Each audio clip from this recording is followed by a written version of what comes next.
सुरैया की ज़िंदगी की कुछ अनसुलझी कहानी। 50 के दशक की वह खूबसूरत अदाकारा जिसकी एक झलक पाने के लिए उनके घर के सामने लोगों की लाइन लगी रहती थी। वो एक एक्टर के साथ साथ एक बहुत अच्छी सिंगर भी थी। आज हम बात कर रहे हैं महान अदाकारा सुरैया की। सुरैया का जन्म 15 जून 1929 को गुजरांवाला पंजाब में हुआ था। सुरैया अपने माँ बाप की इकलौती बेटी थी। सुरैया का पूरा नाम सुरैया जमाल शेख था। सुरैया अपने माँ बाप की इकलौती संतान थी। इस वजह से वह बहुत ही लाड प्यार में पली बढ़ी थी। सुरैया ने कभी भी संगीत की शिक्षा नहीं ली थी, लेकिन इसके बावजूद सुरैया एक अच्छी सिंगर बनी। सुरैया जितनी महान अदाकारा थी उतनी ही अच्छी गायिका थी। सुरैया के एक्टिंग और सिंगिंग के सब दीवाने थे। सुरैया की प्रशंसा देश भर में होती थी।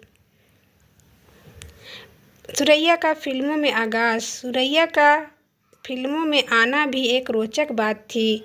मशहूर खलनायक ज़हूर जी सुरैया के चाचा थे। उन्होंने ही 1937 में आई फिल्म उसने क्या सोचा में सुरैया को बाल कलाकार के रूप में काम करने का मौका दिया। सन 1941 में जब सुरैया के स्कूल की छुट्टी थी तो सुरैया ने अपने कुछ दोस्तों के साथ शूटिंग देखने का मन बनाया और सभी दोस्तों के साथ सुरैया शूटिंग देखने चली गई। उस वक्त मोहत स्टूडियो में फिल्म ताजमहल की शूटिंग चल रही थी। तभी इन्हें निर्देशक नानू भाई वकील ने देखा। नानू भाई को सुरैया इतनी सुंदर लगी कि उन्होंने मुमताज़ महल के बचपन के रोल के लिए सुरैया को चुन लिया।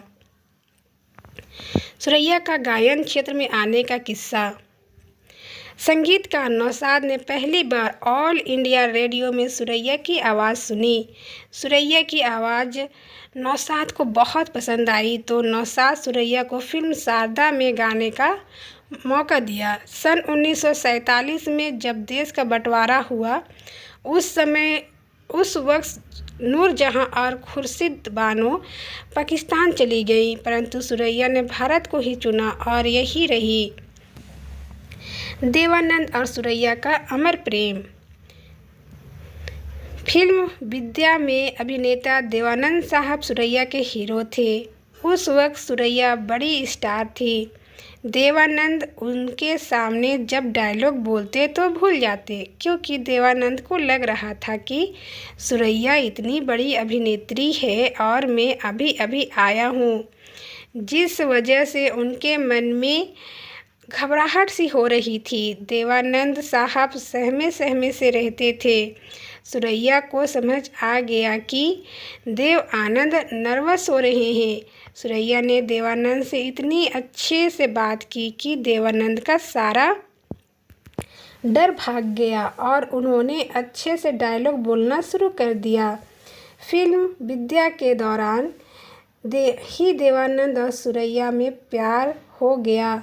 देवानंद सुरैया से शादी करना चाहते थे, लेकिन सुरैया की नानी बहुत कट्टर स्वभाव की थी। उन्हें एक हिंदू के साथ अपनी पोती का रिश्ता करना बिल्कुल भी पसंद नहीं था, इसलिए दोनों की शादी ना हो सकी और यह रिश्ता टूट गया। परंतु सुरैया ने देवानंद से सच्चा प्यार किया था। उन्होंने कभी किसी से शादी नहीं की। सुरैया का कहना था कि वह देवानंद को कभी नहीं भूल सकती हैं। अगर उन्होंने किसी और से शादी की तो वह देव साहब की जगह किसी और को नहीं दे पाएगी। जब वह ऐसा नहीं करेंगी तो नए रिश्ते के साथ नाइंसाफ़ी होगी, जो कि सुरैया नहीं करना चाहती थी। कहा तो यह भी जाता है कि धर्म का आड़े आना एक बहाना था। सुरैया की नानी इसलिए नहीं चाहती थी कि सुरैया की शादी हो, क्योंकि सुरैया के द्वारा जो मोटी कमाई होती है वह बंद हो जाती। शादी के बाद सुरैया देवानंद के साथ चली जाती। सुरैया ने मुंबई के मरीन लाइन्स स्थित अपने फ्लैट में सारी जिंदगी गुजारी। सुरैया और देवानंद की फिल्म जीत 1949 में और दो सितारे 1951 में काफ़ी सफल रही। देवानंद के साथ सुरैया की यह फिल्में इसलिए भी जानी जाती है क्योंकि दोनों के प्यार के दौरान यह उनकी आखिरी फिल्म थी। इसके बाद सुरैया ने देवानंद के साथ कभी काम नहीं किया। देवानंद ने अपनी जीवनी में सुरैया के बारे में लिखा। देवानंद अपने पहले प्यार को कभी भूल नहीं पाए थे। देवानंद ने अपने जीवन से जुड़ी एक किताब लिखी है। किताब का नाम रोमांसिंग विथ लाइफ है, जिसमें उन्होंने सुरैया के बारे में बताया है। देवानंद ने सुरैया की सुंदरता के बारे में भी लिखा और कबूला है कि सुरैया से वह बहुत प्यार करते थे। सुरैया गायक के रूप में सुरैया एक बेहतरीन सिंगर थी। सुरैया ने बहुत सी फिल्मों में गीत गाया है। उसके द्वारा गाए गीत आज भी बहुत पसंद किए जाते हैं। सुरैया की आवाज़ में बहुत मिठास थी। इन्हें साक्षात माँ सरस्वती का वरदान मिला था। उनका गाना लोगों को इतना पसंद आता था कि लोग मंत्रमुग्ध होकर सुनते थे। सुरैया का शक और फिल्म बंद। सुरैया से जुड़ा एक घटना भी सामने आती है। प्रोड्यूसर के आसिफ जानवर नाम की एक फिल्म बना रहे थे। इस फिल्म में मुख्य भूमिका में दिलीप कुमार और सुरैया थे। शूटिंग के दौरान सुरैया को ऐसा महसूस हुआ कि के आसिफ और दिलीप कुमार की नीयत ठीक नहीं लग रही थी। शूटिंग के दौरान सुरैया को अचानक उसकी पीठ में गहरी चोट लग गई। इस चोट को ठीक होने में 2 महीने का समय लग गया। फिल्म के प्रोड्यूसर के आसिफ फिल्म में एक किसिंग सीन देना चाहते थे, लेकिन सुरैया को किसिंग सीन देना पसंद नहीं था, इसलिए उन्होंने इस सीन को देने से इनकार कर दिया। इसके बाद नया सीन रखा गया, जिसमें सुरैया को एक सांप काट लेता है और दिलीप कुमार को अपने मुंह से चूस कर जहर निकालना होता है, लेकिन सीन सही तरीके से शूट हो गया। फिर भी 4 दिन तक बार बार इसी सीन को शूट करवाया जा रहा था। यह बात सुरैया को बिल्कुल भी पसंद नहीं आई और सुरैया शूटिंग छोड़कर चली गई। हुआ यूँ कि सुरैया का यह व्यवहार आसिफ को पसंद नहीं आया और उन्होंने फिल्म बंद कर दी। सुरैया का अकेलापन। सुरैया 40 और 50 के दशक की सबसे अधिक फीस लेने वाली अभिनेत्री थी। फिल्म मिर्जा गालिब, जिसमें सुरैया ने एक्टिंग भी की थी और गाना भी गाया था, यह फिल्म जब बड़े पर्दे पर रिलीज की गई, उस वक्त प्रधानमंत्री जवाहरलाल नेहरू ने सुरैया से कहा, सुरैया तुमने इतना बढ़िया अभिनय किया है कि गालिब को जिंदा कर दिया, मिर्जा गालिब को जिंदा कर दिया। इतना मुकाम हासिल करने के बाद भी सुरैया अंदर से बहुत अकेली थी। सुरैया ने एक बार लता मंगेशकर से कहा था कि मुझे लगता है कि फिल्मी दुनिया में जो मेरा योगदान था वह अब पूरा हो गया। अब मुझे इस फिल्मी पर्दे से संन्यास ले लेना चाहिए। सुरैया की इस बात पर पहले तो लता मंगेशकर जी कुछ देर चुप रहीं, फिर बोली, नहीं सुरैया, ऐसा करना सही नहीं रहेगा। तुम ऐसा मत सोचो, तुम्हारे जैसा एक्टर और सिंगर बार बार नहीं होते हैं।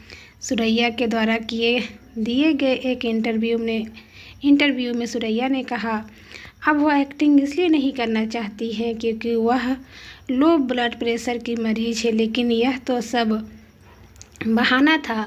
सच तो यह था कि वह देवानंद से दूर होने के कारण बहुत दुखी थी। कुछ समय बाद सुरैया के पिता भी चल बसे। सुरैया अपनी माँ के साथ अकेली रह गई। सुरैया की नानी भी पाकिस्तान में रहने लगी। सन 1963 में सुरैया ने फिल्मी दुनिया को अलविदा कह दिया। उस वक्त सुरैया की उम्र मात्र 33 साल थी। सुरैया धीरे धीरे पार्टियों और अवार्ड फंक्शन में जाना भी बंद कर दिया। सुरैया ने अपने आप को पूरी तरह से अकेला कर लिया, सभी से मिलना जुलना छोड़ दिया। सुरैया ने अपने अच्छे दोस्त निरुपमा तबस्सुम से भी मिलना बंद कर दिया। बस कभी कभी वह अपने अच्छे दोस्त को फ़ोन पर थोड़ी बहुत बात ज़रूर कर लिया करती। सुरैया पहले से बहुत दुखी थी, फिर भी अचानक 1985 में सुरैया की माँ चल बसी। अब तो सुरैया पूरी तरह से अकेली हो गई। सुरैया माँ के जाने का दुख बर्दाश्त नहीं कर पाई और पूरी तरह से टूट गई। सुरैया की यादों का वह घर जिसमें वह अपने माँ बाप के साथ रही, उनका बचपन बीता, उन्हें काटने को दौड़ता था। सुरैया ने मुंबई का अपना यह घर छोड़ दिया और कभी पुणे में रहती तो कभी वर्ली में रहती थी। सुरैया का अकेलापन। सन 1958 में सुरैया को साहित्य अकादमी पुरस्कार से नवाजा गया। काफ़ी समय बीत जाने के बाद सुरैया जनता के बीच गई तो किसी ने उनसे गाना गाने को कहा, लेकिन सुरैया ने मना कर दिया। फिर किसी ने देवानंद के बारे में चर्चा की उनकी बात सुन सुरैया वहाँ से चली गई। उम्र के साथ सुरैया को बीमारियों ने घेर लिया। सुरैया ने जीवन के बचे कुछ दिनों को अपने करीबी दोस्त और वकील रहे त्रिमंत्र ठाकर के घर में रहकर बिताया। एक दिन उनकी करीबी दोस्त तबस्सुम का फ़ोन आया। तबस्सुम ने पूछा, आपा कैसी हो? उस वक्त सुरैया ने कहा, कैसी गुजर रही है यह तो सभी पूछते हैं, लेकिन कैसे गुजार रही हूँ यह कोई नहीं पूछता। सुरैया के द्वारा बोले गए यह शब्द उनके आखिरी बयान बन गए।